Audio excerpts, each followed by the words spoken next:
Hello and welcome back to the Global Flow series. I'm here today with Ryan Yokome, and I am so happy and very grateful we're back here because I have a little small admission to make. This is our second attempt at this. We had an incredible interview, but something went wrong with the recording and I had nothing.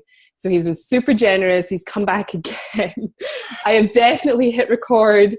And this is just going to be amazing. So he's been super generous, and thank you very much for coming back. Oh, are you kidding, Joe? Thank you for having me.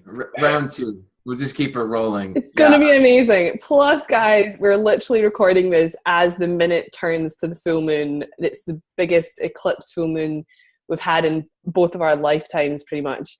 So we'll see what this conversation brings. It's going to be perfect, right? I'm so glad the first one didn't record because this is perfect. We get to talk like the peak of the full moon. Right. It's going to be so good.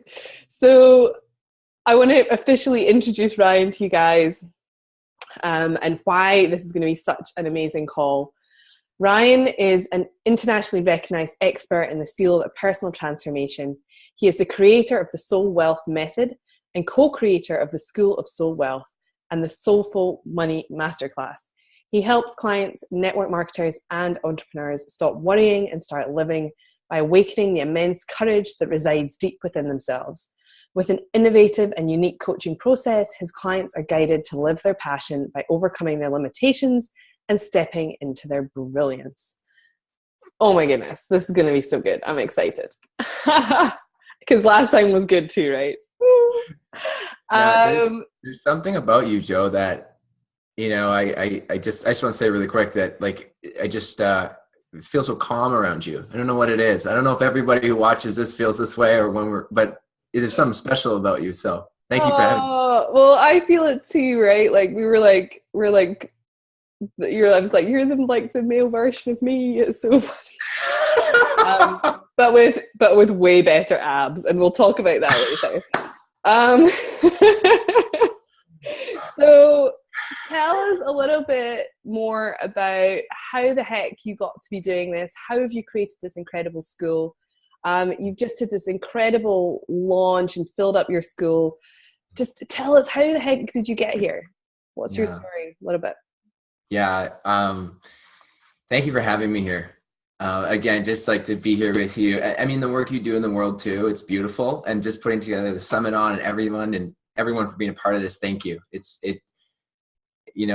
I think it's beautiful. We can come together and we can do things together as a group in unity. It's amazing. One of the things I love, and you asked me like, how did I get started on this? And, to be a coach and to help people.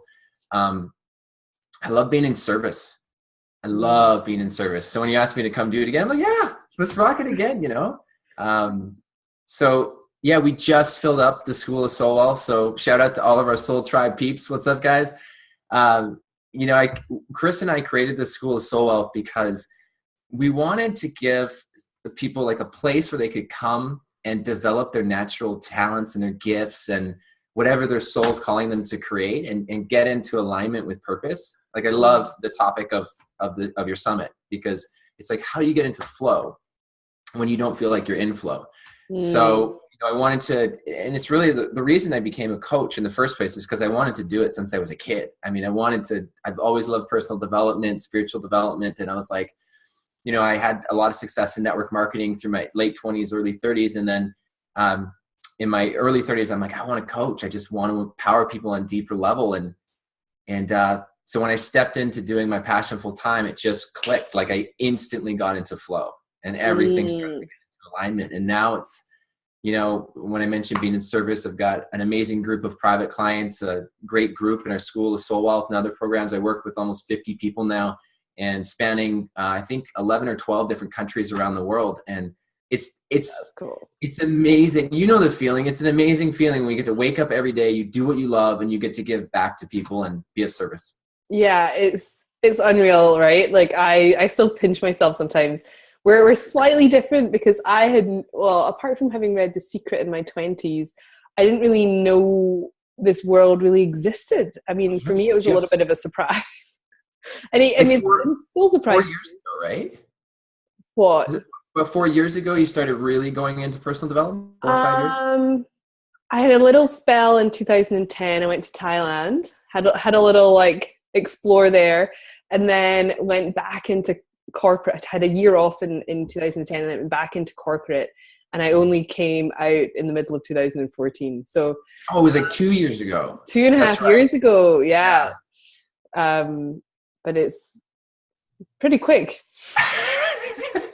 There's been lots of little things over the years, but full in 2.5. Yeah. Mm-hmm.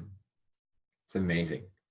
So I love that. So tell us a little bit about what flow means to you. Now I'm asking this to everybody. I asked you before, but you don't need to give me the same answer again. Well, flow to me is so fascinating because I think we all want it. Like it's something we all crave. And I think when we see people that are in flow, we're like, oh, what is she doing that's working? Or what is he like? How do you get into flow? Like, what are they doing that I'm not doing? It's to me, it's like a connection to the universe. You're in flow, or I like to say in alignment. So in alignment with your purpose. One of my greatest joys in the world is helping people live their passion or helping them discover what their passion is and then create an amazing business or a life around doing what they love. So to me, flow is about getting into alignment with what you're really here to do on this planet that lights you up the most. And I think that most people have a hard time doing that. This is why I created the school, because of our humanness, like our insecurities or fear, procrastination, self-doubt, the shadow. I'm sure we'll talk about that. It's that side. And yet the paradox is that there's this other part of us on a soul level that wants to get into flow, that knows that innately that's our natural way of living, that's how we live and we freely create. But then our humanness sort of gets in the way. But what we were talking about that I really find fascinating with flow is you can't have a flow without an ebb.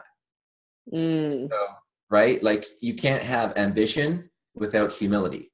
You can't have fast without slow, right? You can't have fear without love. So it's dualistic. Yeah. So if you think about the word flow in essence, I think a lot of us try to like, how do I get into flow and then stay there? Yes. Like how do you know what I mean? It's like, oh my gosh, how do I get into a place that I just every day I love my life? But the truth is, you'll never stay in peak performance. You'll move in a flow and out of flow into an ebb, just like the tide moves in and out. It's like we do the same thing. You're not robotic. Like you can't get to 10 out of 10 and just stay there. Like, you know what I mean? Like, we're doing this on the full moon. I've had back-to-back coaching calls all week, and I'm helping people process through stuff that's coming up with them with the full moon. And I haven't been in peak performance all day, but you know what? You're damn right. I will still show up to help people. Right. I think that's such a huge part of this is just like some of these calls, like people have been like, I can only do this time. And I'm like, 6 a.m. for me. And I'm like, up, makeup on, here. I'm like, all right, I'll do it.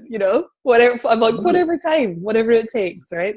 Find a flow. And sometimes it's not always easy. I loved what you just said there, though. And I'm curious, though, right? If you've had back-to-back coaching clients, I had a client intensive this morning, and we were processing some major stuff. Have you seen a theme this week? Because can you share what that has been? Anytime there's a full moon, I notice coaching people, usually their emotions are all over the place. And I haven't really sat and thought about the theme, but if I reflect back on the week, the kind of what I noticed this week is because it's February is everyone has like really raised the bar through January and into early February. And now, so to speak, their shit is hitting the fan. So I've noticed like the moon, I don't know if you found this with people this week, but it's like all of our stuff we kind of haven't dealt with is sort of like come up to the surface a bit. And I think over the last several weeks, myself included, maybe we've gotten away with not looking at that stuff because it's all good, right? And then all of a sudden it's like things start to shift and bring it to the surface. So it's kind of such a gift because then we get to look at it. Yes. I love that. And it's exactly what I've seen going on as well.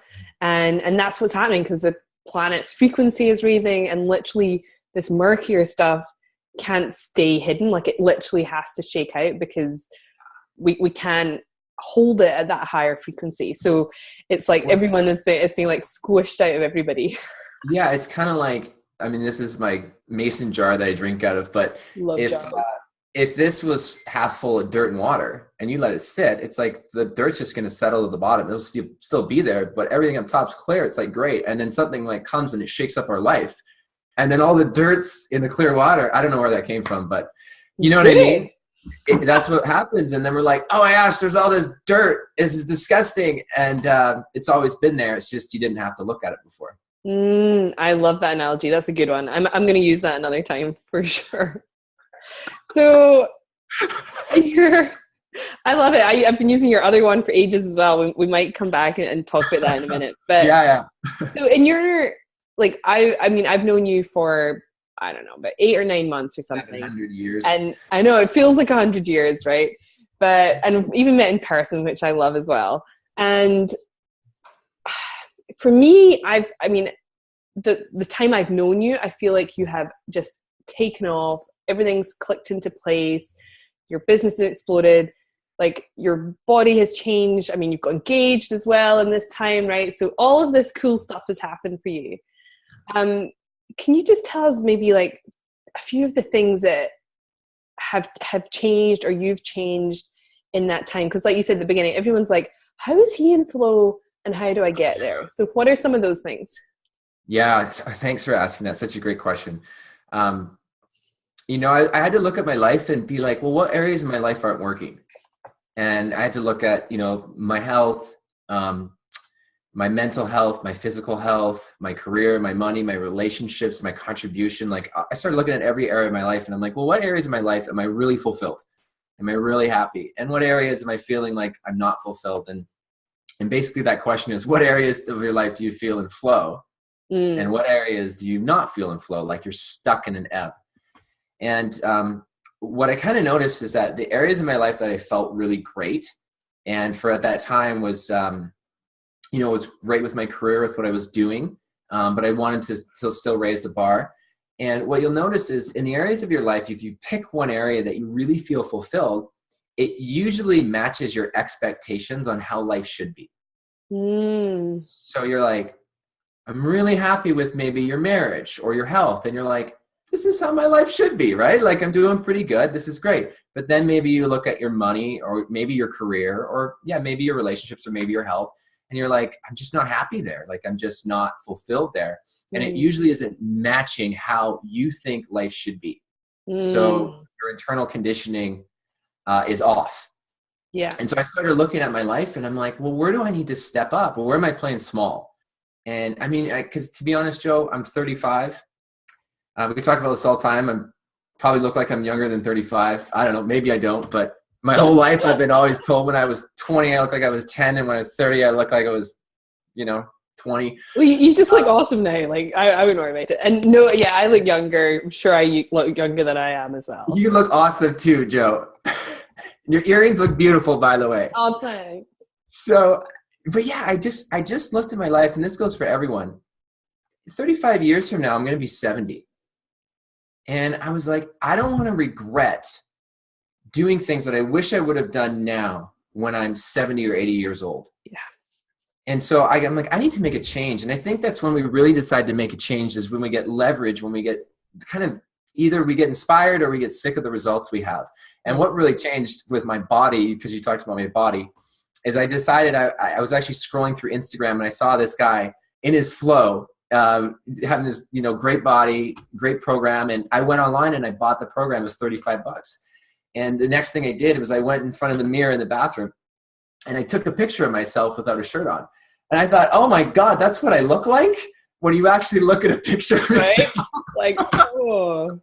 So I'm like, I really want to make a change and I want to commit. So that's why I made a change with my health is I just wanted to step up. And the way I feel in my body now, because by the way, that's why you're going after. Your focus creates your feeling. So I started focusing on different things. I created a different feeling. And the way I feel in my body now is so empowered, so connected, just a higher level of energy. And so, I kind of reached this point, same with my career and stepping it up there where I said, I got to make a change. Like I got to go for it. And I Mm. think for everyone who's listening right now, if you're not where you want to be in your life, you've got to get leverage and you've got to make it a priority. And when you make it a priority and it becomes a must, you'll find a way to change your life. Yeah. But until it's a must, you won't find a way. Yes. And for me, if I were to boil it down, like one thing that's gotten me into flow is service. Is service. So I learned this from Will Smith. I'll pay it forward. Yeah, Will Smith. I love Will Smith. I thought you were gonna like Tony Robbins. No, Will Smith. No, Will Smith. wherever it needs to come from, Ryan. So Will Smith, I watched a Facebook Live on him, and he does something really great because someone asked him, he says, you got everything in the world. You've got all the money, you've got the fame, you've got success. You don't need to work another day in your life. So why would you work? Like, why bother? And he says, well, really simple. He says, when he gets out of bed, well, when he wakes up, first thing he does, he wakes up. The first thing he thinks about, he has a mission statement. And his mission statement is simply to improve lives. That's it. That's his mission statement, improve lives. So when he wakes up in the morning, the first thought he thinks is, whose life can I improve today? Ooh, nice. So literally when I wake up, that's the first thought I think. And I say it to myself. And I'll actually say to Chris, my fiance, I'll say, honey, the alarm clock will go off. I say, honey, got to wake up. We got lives to improve. Nice. And I believe, I mean, until we're at a point where we got a lot of love in the world, we got a lot of work to do. Like there's a lot of people suffering and having challenges, and I know I can do my part to help people. So I'll wake up, and then Will says he gets up and he's like, hey, what can I do today to make a difference? And that drives him, even though he doesn't need anything else in the world now. So when I wake up, I use that motto to carry it through my whole day of like, how can I help someone today? And not just in business, but just in life. Yeah. And that's what's changed my life, Joe, is I'm like, how can I be in service today and help someone and not make this about me? Oh my gosh. I'm like full body goosebumps when you said that. Like I had a friend, I just did my when I had my event, I had a 3-day event back in August, and they were like, what changed? How the heck did you have the results after that? How did you, how were you open enough to receive that? The success. And I was like, what was different? And I was like, I opened my heart. I was like, I went into that entire thing. I had to surrender into it. It wasn't like I just decided that's how I was going to do it. I had to and it wasn't even a conscious decision to surrender. It was someone else's decision for me to surrender. But that was the difference. And when you go into that place of like surrender to the service, everything changes, right? Yeah, it's a different vibration. Like, and I know sometimes it's hard because I know there's going to be people watching this and being like, well, my life's really hard. Like maybe you're having financial challenges or marriage challenges or health challenges. And I have so much compassion for everyone. And, but I also know whatever you're going through, and this is, I've hit rock bottom too. And I could tell you about like all these kinds of crazy drugs, alcohol, crazy things. Chris throwing an alarm clock at me once because, I did something stupid or she's all like, this wake up. Yeah, I could basically, right? Geez, I could bore you with all of my past problems, but you've got your own problems. So I don't want to bore you with them. But one thing I can tell you guys is whatever you're going through right now, it's all happening for you for a very good purpose. Like, it's all the reason it's happening for you, and you can use it as a gift to help you move forward. So it's not always easy to just go, well, go into service, right? Like just help more people when you're really in a bad situation, or maybe your business isn't where you want it to be, or you're not in flow. But also know that this too shall pass. Like I have the belief that this too shall pass. So I'm never stuck. And I also have a belief that no matter what I'm going through, I can use it as leverage to find a gift in it that it will help me move forward instead of staying stuck, or worse yet, moving backwards. So I can find a gift in anything. And I truly believe the universe didn't create any spare parts. So I believe that there's a gift in your frustrations, your sadness, your money problems, your relationship problems that will allow you to move into flow. And that's the ebb. So if you can find a gift in the ebb, you don't have to stay stuck there and spin. Then you can move into a flow. Yeah. So what are some of the common things you see people keeping themselves in that ebb place? Like, what are some of the things that keep them there? Oh my gosh. The long list, like, so. It's crazy. Oh man. Well, here's the fascinating things, right? Sometimes what we'll do is Tony Robbins talks about, we'll violate our values to meet our needs. So you could have a value of, let's say, freedom, because a lot of people value having freedom, time freedom, right? Or freedom of creativity, expression of who you are. So you can have a value of freedom, but you could have a need of certainty and comfort. So what's the contrast in that? That means that you'll stay in a job that gives you a secured paycheck, that you clock in and you clock out, and it has benefits and covers your medical, because you value, the need of being certain is more important to you than the value of your freedom.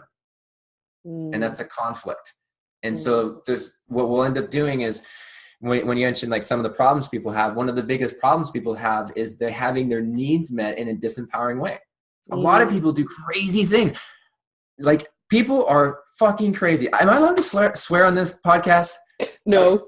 Yes, I'm just kidding. I'm kidding. Of course you can. Okay.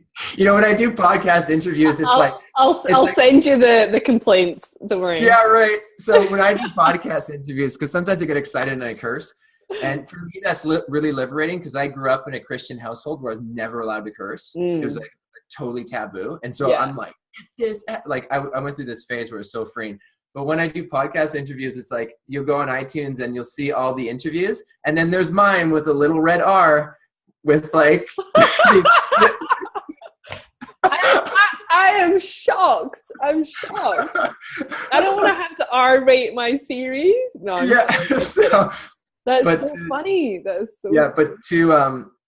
But to answer, so with the needs, what we'll do is it's crazy. Like, some people will do things, they'll actually identify themselves as being sick or getting sick, because that's how they get their needs met, of feeling love and connection. It's wild. So I'll jump on a call with somebody, and what we'll do is typically what happens when you talk to someone, either you're enrolling them into your story or they're enrolling you into their story. And if you don't have like a really empowering story, like if you have a victim story, a victim mentality, then you're always trying to enroll people that way. And what most people do is they get love and attention that way. And, you know, like a simple thing, like I'll get around some of my friends who really don't do any kinds of personal development, and they'll be telling about their problems. Then, you know, another friend will say, "Oh, you think I've got it? You think you've got it bad? Oh, I've got it bad. Like, you should." Like, right? We'll compete. So people do. It all comes down to your story and how we identify ourselves. So once you get into flow by having your needs met in an empowering way and identifying yourself with an empowering story that changes people's lives instead of disempowers people. Yeah. Now the challenge is you have to take the paradigm of how you get your needs met if you're not where you want to be in your life, and turn the paradigm upside down so you can have your needs met in a way where you can get love and connection. Let me give an example. My fiance, Chris, she grew up in a household where she found a way to get love and connection from her parents by playing small. Right. So if she came to them with her problems, or she came to them going, "I don't know how to figure this out. I don't know how to solve this. I'm really indecisive. I'm really overwhelmed. I'm really confused." They go, "Oh, honey, come on in. We'll take care of you. We have an answer for you." And that was their dynamics. It's not right or wrong or good or bad. So she built a belief that she could have her needs met by contracting herself and playing small. And then coming to everyone going, "How do I figure out my life? Woe is me." So for her to change that paradigm to how she lives now, because now she's an amazing coach, super empowered life. She's a rock star. Like, yeah, she's amazing. Amazing. And so she had to take the paradigm and turn it upside down and go, "Oh, I can actually have my needs met of feeling loved and connected when I'm expanded, when I'm in my power and empowering other people." And I can actually feel that way, because before, when she was in her power, her parents would go, "We don't know what to do with you." And they would try to shrink her back down, because that's where they would meet her with love. So in her power, in her grace, in her beauty, now she's found a way to get her needs met. And you're there to love her in her amazing expansionness, right? Raise the roof. Raise her Divine up. masculine is in the house, right? Like I know. I wear my black shirt. you're like, I've got this, girl. I can hold this, right? But that takes a little bit of stepping up on your part, though. Oh yeah, Right? it does. It does. I think this is going to sound kind of counterintuitive, or, but a lot of people think that women are going to be the ones who like change the world right now because it's the feminine energy coming up. Yeah, and you are, right? I'm just kidding. But I actually believe it's going to be indirect. So here's what I mean by that. I actually believe for the world to get into flow, or for any women on the line who are watching us, is I actually believe it's going to be us men embracing and balancing out our feminine with our masculine. And instead of suppressing women, instead of having power over women, instead of controlling women, is we're going to tap into balancing out our feminine and go, oh my gosh, I have so much love for you. And we're going to raise you up and support you instead of suppressing. And it's not that we need the light. It's that women are going to be, and you're seeing it right now across the United States, women are going to open up and expand because men are no longer suppressing women, is what I believe. Oh, so it is totally. You know what I mean? Yeah. Yeah. No, it's, oh my gosh, this is such a huge conversation because, and it's on this full moon that it's funny how this came up. Funny, not funny, right? Sorry, not sorry. Yeah, right. Because a lot of people are like, oh, it's all about the feminine. And sure it is. And we've come out of this huge age of this masculine oppression of the feminine. But instead of us going into a complete feminine rule from this masculine, it's the combination of us coming together as this like beautiful divine masculine, divine feminine, but in balance instead of us going masculine sucked, let's do it the feminine way. Exactly. Yeah. And it's, or for me, I used to be completely in my masculine, and if I went completely into my feminine, no work would get done. No shit's getting done. Nothing gets done because we're all just having a great time, right? So it's definitely about that beautiful joining of it. And so the men are having to do that. They're like, I have a feminine side. Are you kidding me? Yeah. And by the way, it's all very related, like, because a lot of people come to me because they want to make more money or they want to get into money flow. They feel out of alignment in that area. It's never about the money, right? But what you'll find usually with, say, a woman, like Chris had a hard time making money because I would make all the money and then I would come at her in a way that was really masculine because I used to be super masculine. And she felt really suppressed. Like she would paint or she would bake and I would come downstairs and I would be like, so we both work from home. Yeah. And I would be like, hey, what'd you do today, honey? And she's like, I just painted. I just did some baking. I'm like, what did you do that made money? You know, 'cause that's what us guys do. We're men are logical, linear thinkers. Yeah. Like, and by the way, we want all the ideas to come from us. Like we want to believe everything was our idea. If it's not our idea, we're like, I'm not going to do it. So, but I would come down and then she'd feel suppressed. And so what I've had to learn to do is train myself to honor her. Like, oh my gosh, I love your paintings. Like, and I really do. And if she bakes something and really like put her and honor her on a pedestal in a way that honors her feminine. And she's ignited because of it. And what else has happened is fascinating is she now supports me and she supports me stepping into being a stronger man. And it's amazing. Like for all you women out there that are in a relationship with a man, it is the most incredible feeling when your woman says this one thing to you first thing in the morning. And she says like, go kick ass today. Or go rock it today, or go be amazing and go help people. Chris says something a little different. Okay. Chris once watched a Zac Efron movie, and I don't remember which one, but Chris now says to me a line from the movie, which is, rock out with your cock out. That's what she says to me as I walk upstairs. I love it. That is so funny. Oh my God. I think I've seen that movie. I can't remember which one it was. But yeah, right? It's like...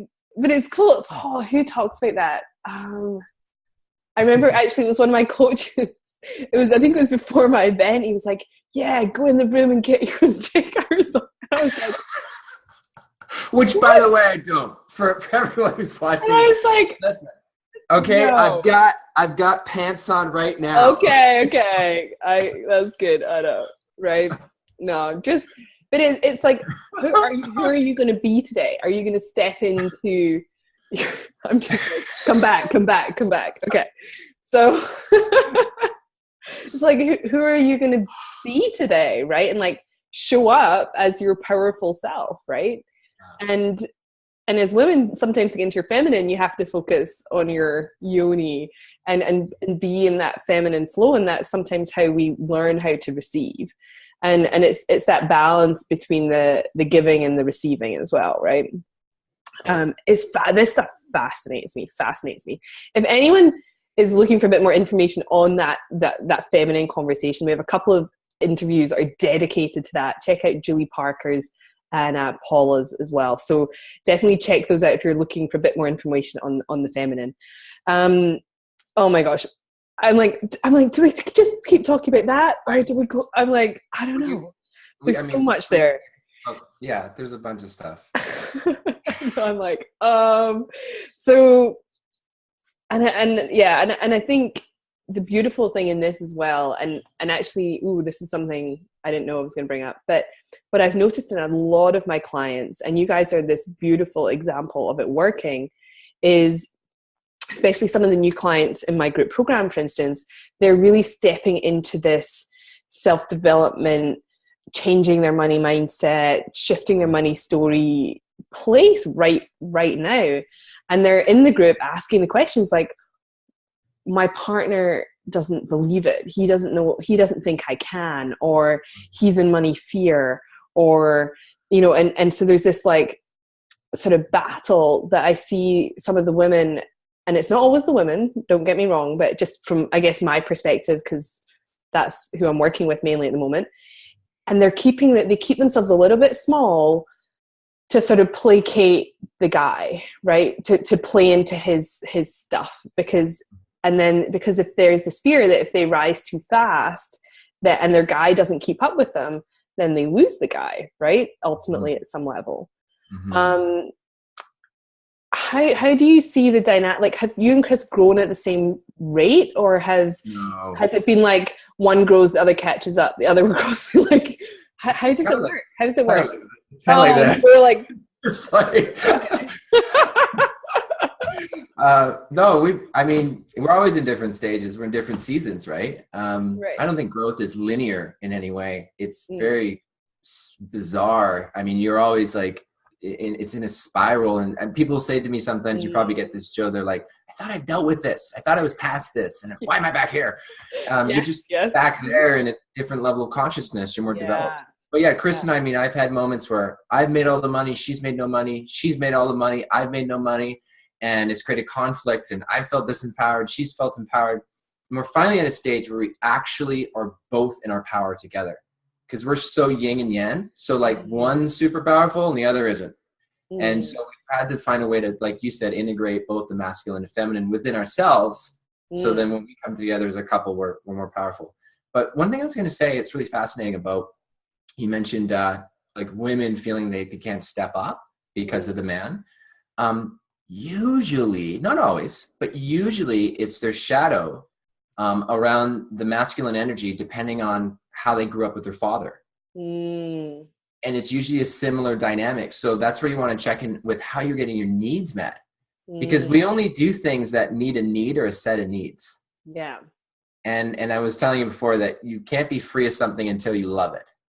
Yes. So what a lot of people do to try to get into flow is they either shrink down and they just flight, or they fight, they rebel against it, and it creates conflict. Yeah. So they're usually out of harmony with their partner. So, something that drives me nuts, I have to say this, like, get off your chest. Come on. I got to get it off my chest. So people will say sometimes on Facebook or social media that if you get rejected or if someone criticizes you or whatever, don't worry about it. It's not you, it's them. Don't let it bother you, right? But the truth is, if it triggers you and it really bothers you, it is about you. And it has nothing to do with them. So it can sometimes be a beautiful jewel healing Right. Yeah, if it's triggering the fuck out of you, it's time. It's that. Yeah. Yeah, it's just triggering a wound or a shadow. So if it's so beautiful, not just in relationships with your partner, like if your partner is pissing you off and you're like, he's not doing this or he's suppressing me or whatever, you're feeling small because of it. Or anyone, if you post on social media and you're feeling I'm going to get rejected or hurt or criticized, then it's just triggering a belief that you have within yourself.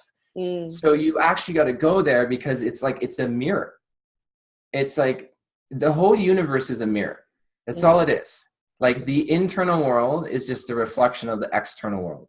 Yeah. Everything in your life is a reflection of something you've created first internally through your thoughts, your words, your actions, and you just create externally. So when it comes to relationships and people, like with the shadow, so brilliant. What did Carl Jung say? The shadow is the person we'd rather not be. Yes.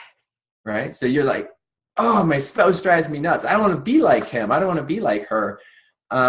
You're just seeing a mirror of a part of yourself that you haven't healed. So if you look at it and go, oh, I wonder what part of him or her that I'm judging, that maybe I'm actually judging myself. And if you heal that part of yourself, then you can meet that other person in compassion. And then that's when you start to get into a flow. Yeah. Can you tell us, I know a lot of your work, you did a lot of work with Debbie Ford and studied with her. Can you just tell us a little bit more about the shadow in case people are hearing this for the first time? Yeah. So there's two shadows. There's a dark shadow and a light shadow. So I think we're both wearing black today. Yeah, we are. Ooh. But shadow is fascinating because they're unconscious. So I'll break this down for you guys. So I'll give you a really simple understanding. So the dark shadow is anything to do with your insecurities, your fears, anything you don't want anyone to know about that you hide. So if you suppress it, or maybe you don't want people to see your bank statements or your credit card statements, or you ever have people over to your house and you're like, oh, I got to clean every room, or I got to clean the bathroom, or I got to put away my clothes. And, one of my clients did a Facebook Live. She said, when people come over, her house looks beautiful, but if you were to open a drawer, it's just like chaos in every single drawer. Like you open the thing and it all just tips out on top of you. Yeah, so that's the shadow. It's like, everything looks perfect. I don't want people to see this other part. But that's going to affect your flow, your business, your bank account, your income, because it's taking up all this space in your aura and your energy. So you got to learn to integrate. This is what's allowed me to express myself so freely, because I own a lot of my shadows. I'm still integrating many of them. But when you own your shadow, you don't have to pretend to be someone you're not. You can be like, my drawers are a fucking mess. Whatever. So that's the dark shadows. The insecurities, anything we want to hide from people. The light shadow is your brilliance. It's your magnificence. It's you, how we opened the interview. It's you looking at someone in flow and going, what does she have that I don't? What does he have that I don't? Maybe you look at, I don't know, Marie Forleo or Gabrielle Bernstein or Marianne Williamson or Oprah, and you're like, they're amazing, right? So it's a mirror. It's not about them. It's you're seeing your light mirrored back at you of what you're not embracing. So whatever you see in them, the list of qualities, is what you need to embrace within yourself that will get you into flow. So that's the shadow part of it. Now, there's another part to it. Yes, love this. Before I go to that part, one of the best things that everyone could do on the line, if you want to identify these, because most of them are unconscious, is make a list and pick one person. A really great book is called The Work by Byron Katie. And in The Work, you can actually go and print off one of her free sheets called Judge Your Neighbor. Yes. So she has a worksheet called Judge Your Neighbor. And you list off every single thing you hate about your neighbor or a person you don't like.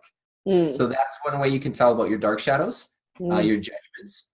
That's where you'll see it mirrored, where I can't stand this person or that person. It'll take your energy away. You want to embrace that part of yourself and have compassion for you. So make a list of everything. Pick one person that you really cannot stand and just write a list on everything. Let it rip. Like your ego wants to get it out. So you'll start writing and it'll just be like, I can't stand this person for this. So do that one. The second one with your light is do the same thing. Take a list, pick one person that you admire that has influence and make list of all the qualities. Oh my gosh, they're so confident, charismatic, they're peaceful, they're abundant. Make a list of all the qualities. That's the dark and the light shadow. And when you integrate them together, just like masculine and feminine, you're in wholeness. Wholeness is what you were in when you were a child, right? Like children don't care. They don't care what other people think. That's wholeness. And then what happens is we get judged or criticized or something happens, and then we split off and we become separate and we judge parts of ourselves and we shut down parts of ourselves. The other thing we do, so that's the dark and light shadow. The other thing we do is, have you ever heard of disowned qualities? No, do you know, I haven't actually. Okay, shockingly. Shocking. I thought for sure you would. Joe was just telling me all these. Every time I talk to Joe, she teaches me something. Every time I learn, you're telling me these great stories before. And same back. It's good. So a disowned quality is different than a shadow. Okay. Here's what I mean. A disowned quality is something that you believe you could never do. So something like, I could never murder someone. I could never hit someone, right? I could never swear at someone, or I could never scam someone out of money on a business deal.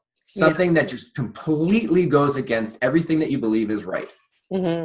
So what we do is we say, because I could never do that thing, we end up resenting or judging that thing or the people who do those things. Right. But I'll go back to, the universe didn't create any spare parts.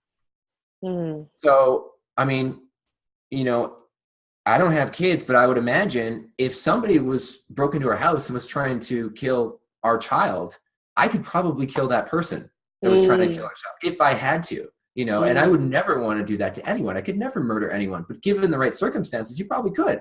So it's understanding, like, we're all interconnected as one.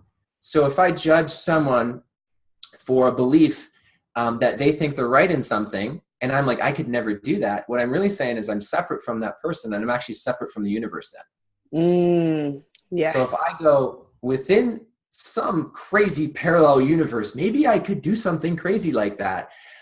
It allows me to have compassion for someone, have understanding for their belief system.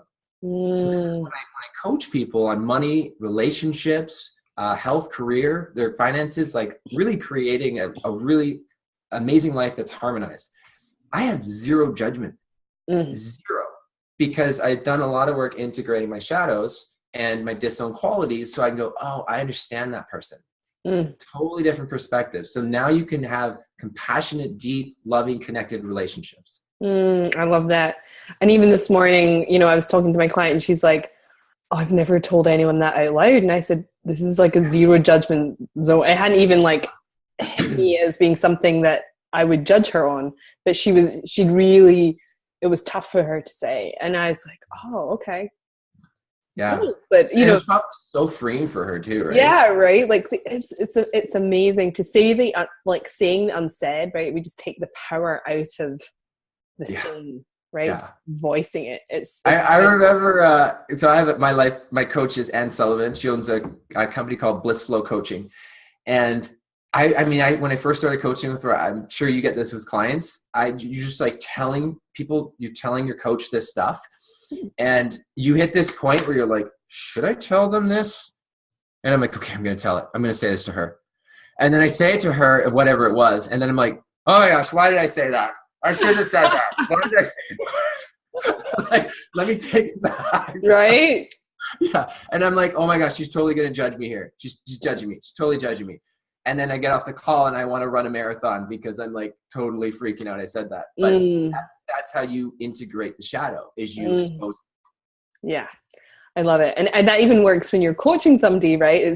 It's that thing you're like, oh, I need to say this. And I'm like, oh, what will they think if I say this to them? And then I call them on it and they're like, oh, and it's that thing that I almost don't even want to say that needs to be said, right? And that takes courage, right? To start speaking that and putting a voice to it. Yeah. Can I say one really quick thing? I'm just being called to say. Of course. So around the shadow of money. So if you want to make more money, specifically if you want to make more money living your passion, where you're having more fun, adventure, more flow, more excitement, is you got to look at your shadow around money. And one of the best ways to do that is, I always tell my clients, if you were dating money, what would that relationship be like? Yeah. Right? And so the shadow of money is, you have to identify what's the meaning you're giving money. And then, is it a disempowering or empowering one? And you got to look at the story you have with money, the association you have to money. Because most people do not have a positive association. So what they end up doing is they spend it all. They can't save it because they don't want to hold on to it. It's like, it's dirty, it's wrong, causes stress, causes conflict, ends up, parents getting divorced, fighting over it. They have a really negative association. So their shadow becomes, they don't want to do the work to make the money because it actually causes pain. What they end up doing is not embracing their light and their power. And then they stay in the dark shadow or the ebb, where they're disempowered, even though it's not really causing them happiness, because that's normal to them and they can get their needs met there. To get their needs met in a way where they're like in flow and they're abundant, and the receiving is so foreign and so uncomfortable, so much pain linked there. They're like, I don't want to get there. So they stay trapped, but it causes them suffering. All the time. I had a client just this week, and we realized that her money drama, like she was getting something out of her money drama. Like there was this pot, like, but when she clicked into that, and she was like, oh my God. Like, isn't it crazy? Are you kidding? But it was all like very much, we were getting into truth, and it was amazing. But and so sometimes just the simple act of talking about the belief helps you change it. Of how crazy what we do. It's like, why would you keep coming back to that? Just talking about it sometimes helps you change the belief. That we were talking about, it's like something behind. It was the surface story, and then we went into the belief underneath the surface story. And she was like, I'm saying this, but I can't believe I'm saying it, but this is what's actually going on. And then she's like, that's crazy. And I'm like, yeah, but now we know what the heck the crazy story is. We can, I love all this. It's so good. And I literally could sit and talk to you all day, but it is the full moon. We are on our second call. I promised you I would be done on the half hour. It's still recording. We're still recording. And I'm like, okay, we're good. But before we go, I want to share with everybody where they can find you online. Where do you hang out most? Because they're going to want to come stalk you, find those before and after pictures on Instagram. They're good guy. You should check them out. So find Ryan's before and afters on Instagram. What is your Instagram actually? While we're talking, it's Ryan Yokome. Yeah. Okay, so we'll have his website and all that good stuff linked up, and also link to his free gift. Can you tell us a little bit about your free gift? Sure. You're so funny, Joe. I got a really great gift for everyone on the line, and I know it's going to help everyone. So I created a program, which I originally was going to sell for about $97 or so. And I decided to just give it away for free because I wanted to help people who have a lot of challenges where they want to get ahead in life, but there's things stopping them. And maybe you're not at a place where you can invest large sums of money into programs or products just yet. So I made it for free. It's called my 7-day spiritual money flow mini course. Beautiful. So what you get with that is you get 7 training videos, 7 money mantras, and 7 guided visualizations that I recorded. And so you get one of those each per day over the course of 7 days. So 1 exercise per day. There's a series of little questions that you can fill out too. And what it's really going to help you with, it's identifying like what's stopping you, because you want to identify the problem, but you want to focus on the solution. So it'll help you identify your blocks and specifically your money, your fulfillment, your happiness, that sorts of stuff. What's actually stopping you? What are the beliefs? What's going on there? And then it will help you release them and then transition into really opening up into receiving. So if you have a hard time getting into flow, you probably have a hard time receiving. So it'll open you up to actually receive. So go through, do the affirmations, do the visualizations, journal on the questions, and really commit to the 7 days. And then keep me posted. I was on a call with a woman today, and I said she wanted some help with her money blocks and getting more clear. And I'm like, hey, did you go through the 7-day spiritual money flow course? And she's like, oh my God, I loved it. And like everybody I talk to loves it. So that's what I want to give to your audience. So I hope they enjoy it. Oh, thank you so much. It's funny. I had a procrastination challenge, and I was like, how did you find me? She was like, through the procrastination challenge. It's like, did you enjoy it? And she was like, I didn't actually do it. That is such a good name. And I was like, okay, we might have a small problem here, right? That's awesome. I was going to say, Joe, really quick, is the best place actually to connect with me is through Facebook. So just add me as a friend, Ryan Yokome.